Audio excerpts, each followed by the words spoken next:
திவ்யா சொல்றாங்க, ஏய் Thiru Thiru Thiru, left left left, திருப்பு திருப்பு, திரு காரை நிப்பாட்டு நிப்பாட்டு. திரு பிரேக் அடிக்கிறாரு, பிரேக் வயர் கட் ஆகுது. திருப்பியும் பிரேக் அடிக்கிறாரு, காரு நிக்காம வேகமா போய்கிட்டு இருக்கு. திருவால காரை கண்ட்ரோல் பண்ண முடியல. திவ்யா சொல்றாங்க, திரு மான் குட்டி போச்சு. திரு அவர் கண்ட்ரோல்லே இல்லாம காரு வேகமா போகுது, அத ஹேண்டில் பண்ணிக்கிட்டு இருக்காரு திரு.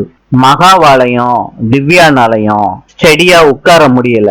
திவ்யா சொல்றாங்க, திரு திரு சொல்றாங்க, இங்க பாருங்க, இதுக்கப்புறம் பெரிய பெண்டு ஒண்ணு வரும், அது ரொம்ப டேஞ்சரஸ், கிட்டத்தட்ட பெரிய பள்ளத்தாக்கான ஏரியா.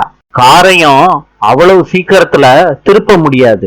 நான் ஒண்ணு பண்றேன், எப்படியாவது எப்படியாவது ஹேண்ட் பிரேக் பிடிக்கிறேன், காரு அந்த நேரத்துல ஸ்லோவாகும். 2 பேரும் காரோட டோரை திறந்து குதிச்சிருங்க வெளியே. இத கேட்ட உடனே மகாவும் திவ்யாவும் ஷாக் ஆயிடுறாங்க. நாளை சந்திப்போம்.